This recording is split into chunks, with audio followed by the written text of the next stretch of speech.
امیر المومنین حضرت علی علیہ السلام نہج البلاغہ کے خطبہ نمبر 209 میں ارشاد فرماتے ہیں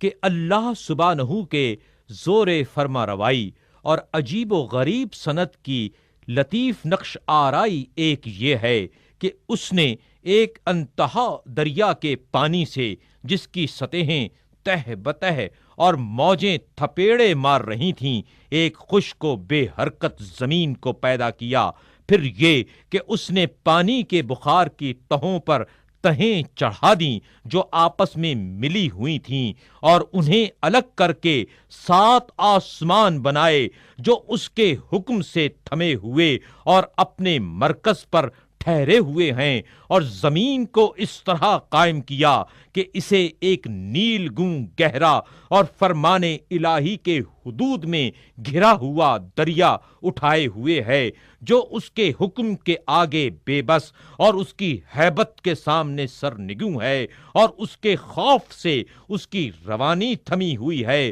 اور ٹھوس چکنے پتھروں، ٹیلوں اور پہاڑوں کو پیدا کیا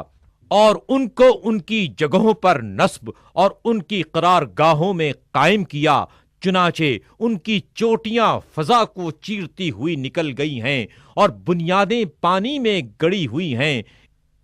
اس طرح اس نے پہاڑوں کو پست اور ہموار زمین سے بلند کیا، اور ان کی بنیادوں کو ان کے پھیلاؤ اور ان کے ٹھہراؤ کی جگہوں میں زمین کے اندر اتار دیا. ان کی چوٹیوں کو فلک بوس اور بلندیوں کو آسمان پیما بنا دیا، اور انہیں زمین کے لیے ستون قرار دیا، اور میخوں کی صورت میں انہیں گاڑا.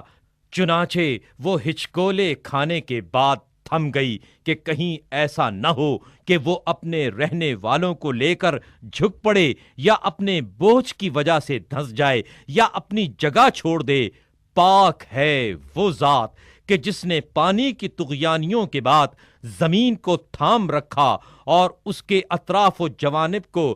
تر بتر ہونے کے بعد خشک کیا، اور اسے اپنی مخلوقات کے لیے گہوارہ استراحت بنایا، اور ایک ایسے گہرے دریا کی سطح پر اس کے لیے فرش بچھایا جو تھما ہوا ہے، بہتا نہیں، اور رکا ہوا ہے، جنبش نہیں کرتا، جسے تند ہوائیں ادھر سے ادھر دھکیلتی رہتی ہیں، اور برسنے والے بادل اسے متھ کر پانی کھینچتے رہتے ہیں. بے شک ان چیزوں میں سر و سامان عبرت ہے اس شخص کے لیے جو اللہ سے ڈرے.